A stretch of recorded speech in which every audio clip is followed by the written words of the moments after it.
My in-laws left my mute and bedridden sister-in-law with me and went on vacation to Hawaii. Before they left, my husband Jack told me it's my job to take care of her and not to slack off. As soon as Jack and his family left, my sister-in-law, who can't speak, sat up and said we should get going too. My name's Lisa. I'm 29 years old. When I was a teenager, I dreamed of becoming a pop star, but as I got older, I realized it was just a passing dream, and before I knew it, I was in my late 20s. I met Jack through a friend and started dating him because my mom, with whom I live, kept asking when she would see her grandchild. Jack once dreamed of being in the entertainment industry too, but now he works at a big company in downtown Manhattan. After college, I worked at a bank until I got married and quit. One day, Jack and I visited his parents' house. Jack's younger sister, Lucy, got sick with a fever when she was little. Her mom thought it was just a cold, but when the fever didn't go away, they took her to the doctor. Turns out she had encephalitis from the flu, which left her with brain damage and bedridden. The fever also damaged the part of her brain that controls speech, so she can't talk. Mostly, it was my mother-in-law who took care of Lucy. For some reason, Lucy and I got along well, and I always looked forward to visiting Jack's family. Since Lucy can't speak, we use sign language to communicate after becoming close. I also naturally learned sign language. One day, I signed to Lucy. "We're like best friends who've known each other forever, aren't we?" She replied, "Yes, we are. Let's stay close friends forever." I said, "Of course we will." However, my mother-in-law, who is quite different from Lucy, was always sarcastic towards me. Jack and I live about a 30-minute drive away from his parents' house. Occasionally, my mother-in-law would drive over unannounced and start nitpicking on me. She'd say things like, "Jackie's shoes are filthy. If a man's shoes are dirty, it reflects poorly on his work. It's your responsibility to keep them clean." She always referred to Jack as Jackie and insisted that I fold the laundry neatly because if I didn't, Jackie will be in a bad mood. The one who raised Jack this way was none other than her. No matter how late Jack got home, I was not allowed to go to bed before him, even if he said it was okay for me to do so. My mother-in-law would say such old-fashioned things. When we were dating and initially after we got married, Jack was very kind and never disagreed with me. For example, if I wasn't feeling well and asked him to have dinner outside, he would readily agree. If I saw a designer bag I liked, he would buy it for me the following month. However, about a year after we got married, Jack started to change, or perhaps he returned to his original self. He started coming home late from work, always reeking of alcohol. On weekends, he claimed work kept him away from home, and he would decline my requests to join him when he occasionally visited his parents' home, which was kind of odd. One day, I decided to confront him about it. "Jack, you've become so distant lately. It feels like you're a completely different person," I said. Jack glared at me and replied, "That's not true. You're overthinking things." I retorted, "I don't think I am. You barely talk to me anymore." He told me to stop bringing it up and walked away to take a shower, ending the conversation. One day, Jack surprised me by saying, "This Sunday, I'm going home. What are you going to do?" Jack surprised me with this question, as he had always refused my company on such visits before. "Wait, I can come with you this time," I asked. He replied, "That's why I'm asking." "Well, of course I'll come then. I like to see Lucy too," I added. Jack frowned a bit and said, "You and Lucy seem to get along really well, huh?" "Yes, we do. It feels like we've been best friends forever," I responded, noticing Jack's slight grimace at my words. On Sunday, I drove us to Jack's family home in Nebraska. We stopped at a bakery along the way to buy some pastries as a gift. Jack's mother always frowned when she saw me, but she would light up upon receiving the pastries. When we arrived, his mother came to greet us as usual, but she frowned at my sight, almost as if she was not happy to see me. "Mother-in-law, please have some of these," I said, handing her the pastries. She snatched them from me and peered inside before replying, "Is it these pastries again? They're getting boring, but since you insist, I'll have them." Her face lit up like a child receiving a toy. Is father around today? Jack asked. Jack's father was elderly but still worked actively. He's out at a meeting. Why, did you need something? She asked. No, not really. I just had something I wanted to talk about with him, he replied. I hadn't heard anything about this from Jack. What's going on? Did you have something to tell your father? I asked. It's none of your business, Jack responded. What do you mean? We're a married couple, aren't we? Can you just stop nagging? Jack retorted, to which his mother added, Exactly. If Jack doesn't want to tell you something, you shouldn't be prying. I decided not to respond, knowing that arguing with her would be fruitless. Just then, Jack's sister appeared. Oh, Jack, you're here, she said. Sis, perfect timing. I have something to discuss, Jack started. What is it? She asked. I can take a long vacation next month. I was thinking about a family trip to Hawaii. How about you, sis? Jack proposed. I'll pass. I don't have a passport, she replied. I was taken aback. Jack, who was always busy with work and rarely took time off, was suggesting a trip to Hawaii. Jack, is everything all right with your job? I'm only suggesting this trip because my work's going fine, Jack explained. My mother-in-law seemed displeased with my interference in Jack's business. Frowning deeply, she said to me, You shouldn't meddle with decisions Jack has made. You're really nosy, aren't you? That's right. And Lisa, the reason I asked you here today is because I want you to take care of Lucy during the time we're on vacation. Jack's mother continued. I was momentarily taken aback, but then I realized that staying here with Lucy would be much more enjoyable than going on a trip to Hawaii with my mother-in-law. Okay, I will take care of Lucy. But if that was the case, you didn't need to bring me all the way here to tell me that, did you? I said. I figured if I told you in front of my mother, you'd understand quicker, Jack replied. He must have assumed I'd resist when I found out I couldn't go to Hawaii. And if I did, he wanted my mother-in-law to forcefully convince me. It was clear to me that this was his intent. I was left feeling dumbfounded and left the room to head to Lucy's room. Lucy looked delighted to see me. It's been a while. How have you been? I asked. I'm good. What brings you here today? Jack asked me to come with him to our parents' house, so I did. But it's strange. Before, whenever Jack came here, he used to tell me I couldn't come along. My brother is definitely hiding something. He's always been secretive. So apparently he's going to Hawaii next month, but I'll be staying back. I think that's better though, I said with a smile. Lucy also replied with a grin. In that case, you should come over and stay here. Sure, I'll do that. After that, Lucy and I had a great time chatting. I always wondered why Lucy and my mother-in-law were so different. About an hour later, Jack came to get me, and we headed home. At that time, Lucy gave me a slight wink. She revealed a shocking truth and an even more shocking plan to me. A month later, on the day of the Hawaii trip, Jack and I went to his parents' house. Although I wasn't going to Hawaii, I brought my luggage to stay at my in-laws for a week with Lucy. When I returned to the living room, everyone going to Hawaii was already there. It seemed that Jack's father wasn't going, as he wasn't present. As the departure time neared, the entire family, with Jack's voice rising above the rest, chimed in, Taking care of Lucy is your job. Don't slack off. Even my mother-in-law added, Please get along well with Lucy. It's better for you to stay here, isn't it? If anything happens to Lucy, it's all your fault. We'll hold you responsible. It was absurd for someone who was about to abandon their immobile sister for a vacation in Hawaii to say these words, but I did not react at all. It didn't matter what Jack said. I wasn't in the mood to see them off. So I went back to Lucy's room. Right then, Lucy sprang up energetically from her bed and called out to me, Come on, let's get going. It echoed a recent conversation we had when Lucy confessed. You know, I could actually walk, and with walking came the ability to converse. Since when? I asked. Since last year, I suppose. Why have you been hiding this from the rest of the family? Lucy began sharing an unexpected tale. Actually, my father and mother are both remarried.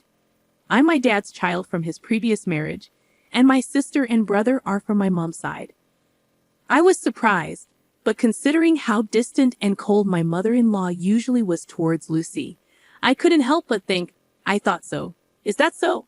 Lucy confirmed, yeah, my mom despises me, and I didn't want to talk to her, so I pretended that I couldn't. And your father? I inquired. Dad knows everything. He's always on my side. Lucy explained, that's why, regarding this trip to Hawaii, I'm thinking we should go too. I was puzzled, What do you mean? Lucy clarified, I mean, I'm planning to go to Hawaii on the same day with you. We'll even stay at the same resort. Lucy said this with a sparkle in her eye, catching me completely off guard. I'd be thrilled to go to Hawaii with you, Lucy. But do you even have a passport? Lucy reassured me, of course, I secretly got my passport last month. And don't worry about the expenses. My dad is covering our plane tickets and the resort, including yours. I see. I'm really looking forward to this. That's how we ended up at the airport today. When Lucy and I arrived, my father-in-law was there waiting to see us off. He greeted me, Lisa, it's been a while. I know it must be surprising, but I hope you enjoy the trip to Hawaii. Thank you, father-in-law. I feel guilty for all the plane tickets and resort fees you've covered. He reassured me, don't worry about it. As long as you two have fun, I'm happy. I thanked him for his kindness. After that, we boarded a plane from a different airline than my husband's family. We landed in Hawaii early in the morning, took a taxi from the airport, and checked into the resort hotel. Lucy and I were sharing a room. I mentioned to Lucy, your father seems pretty well traveled. Lucy confirmed, yeah, he's been on several international business trips. He's even been to Hawaii a few times. So what's the plan? I'm guessing my mom and everyone will dine at the restaurant here tonight. I'm thinking of surprising them. Lucy suggested, that sounds like fun. I'm excited. Should we get some rest to recover from getting jet lagged? That sounds like a good idea. I couldn't sleep at all on the plane. After taking a shower, we climbed into bed and quickly fell asleep. We woke up around late afternoon, close to 4 o'clock. Lucy was already awake, starting to wear makeup. I'm sorry I slept too much, I said. No, don't worry about it. I just woke up too. We really had a good sleep, didn't we? Fully recharged and ready for our battle, Lucy replied. Around 7 o'clock, I said to Lucy, I'll go and see at Chuck, the restaurant. As I was looking for Jack and his party from the shadows near the entrance of the restaurant, I found them dining joyfully in a far-off spot. I was too far away from them, so I decided to venture deeper into the restaurant.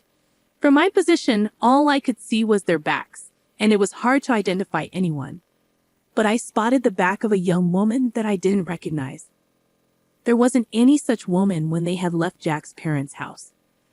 Upon seeing this, I was taken aback, nearly letting out a loud gasp, but I managed to suppress it.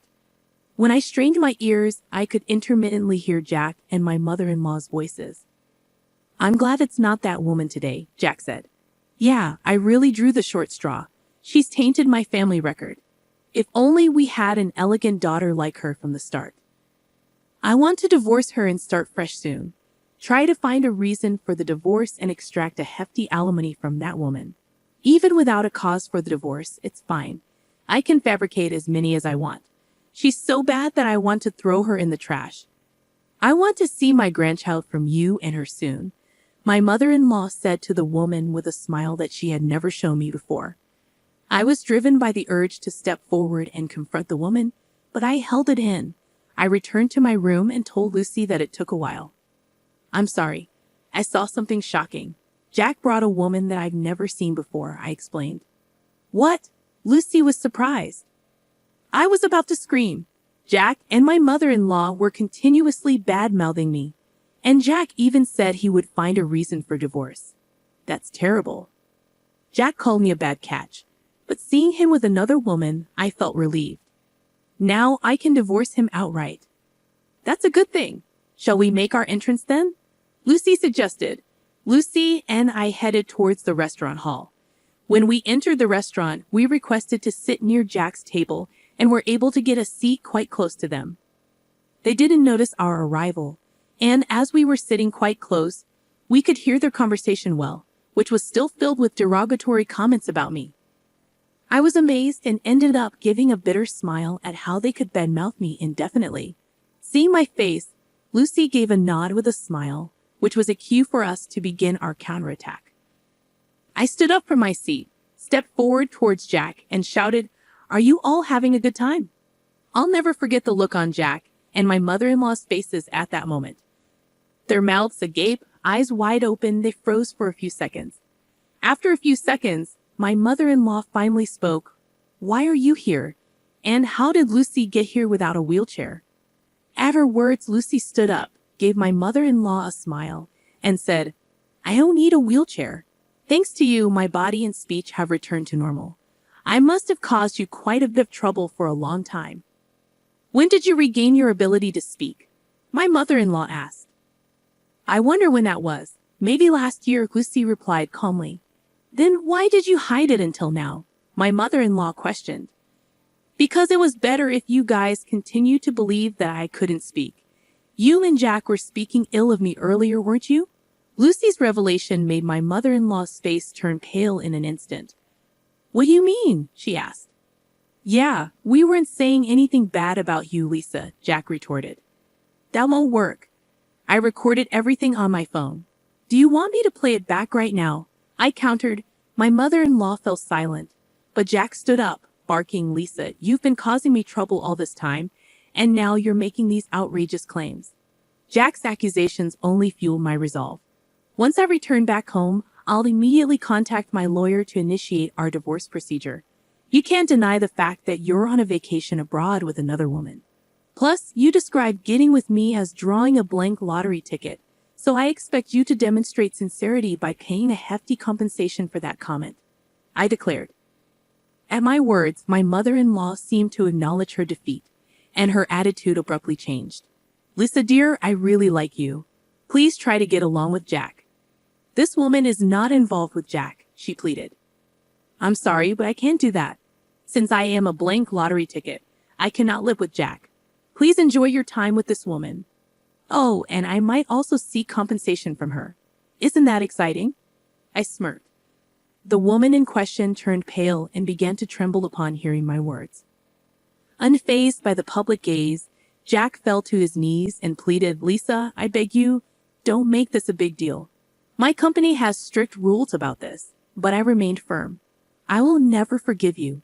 You are married, and yet here you are on an overseas trip with another woman," I said firmly. Upon hearing my words, my mother-in-law also fell to her knees next to Jack, pleading, "Please forgive my son," tears streaming down her face. By this time, all the other customers were watching us, and the restaurant manager started walking towards our table. Seeing this, I got up and said, "Well, Lucy and I will head back to our room. You all enjoy your Hawaiian vacation. I guess things will get a bit difficult when you get back home." Jack cried out, shouting at the top of his lungs, "Please forgive me. I can't afford to pay any compensation." At his loud outburst, the restaurant manager frowned, instructed something to a nearby staff member, and then briskly told Jack something. It was a polite way of telling him that he was disturbing the other guests and needed to leave. However, Jack was taken aback, not understanding the manager's words. Soon, 2 buffed-up security guards arrived and hauled Jack away. Jack was sobbing and struggling, but he was no match for the 2 bulky men. My mother-in-law and the woman were dumbfounded, unable to utter a word, while Lucy and I were also surprised by the turned events. I thought Jack got what he deserved. A week later, Lucy and I returned home. Jack was quickly released and seemed to have returned to his room. However, I later heard that he had been in a state of shock since returning to his room and had kept to himself until the end of the trip. The day after I returned home, I went to the law firm where my old college friend worked to request a divorce proceeding. Unfortunately, my friend was not present, but a female lawyer was assigned to me. She was very easy to talk to, and I was able to explain everything that had happened. After listening to my story, she assured me that a divorce was possible, that I could claim alimony, and that she would investigate the woman who was with Jack in Hawaii before determining whether I could claim alimony from her as well. A month later, the female lawyer contacted me and informed me that it had been proved that Jack had been dating the other woman for about 6 months. Hence, She said it was possible for me to demand alimony from this woman too. I requested the female lawyer, "Please squeeze as much alimony as you can from Jack and his woman." She smiled and nodded. 2 months later, I was officially divorced, and into my bank account was deposited the alimony from the two. I mumbled as I saw the amount, and that's karma for calling me a blank lottery ticket. 3 months later, Jack and my mother-in-law suddenly visited my place. Despite it being only 3 months, they had lost a lot of weight and looked completely haggard. I asked them, "What do you want?" "I don't want to see your faces." Jack replied in a thin voice, "I'm sorry. Could you lend me some money? I've lost my job." And the woman ran away. "I don't even have money for food." My mother-in-law also spoke in a whisper, "I've divorced my husband too. I don't have money. Please, I beg you." My mother-in-law was in tears. I responded, "Too bad. I have absolutely no obligation to help you, and even if I did, I would never help you guys out. Now please leave." After they left, I sprinkled a large amount of salt at my entrance to get rid of bad energy from my house.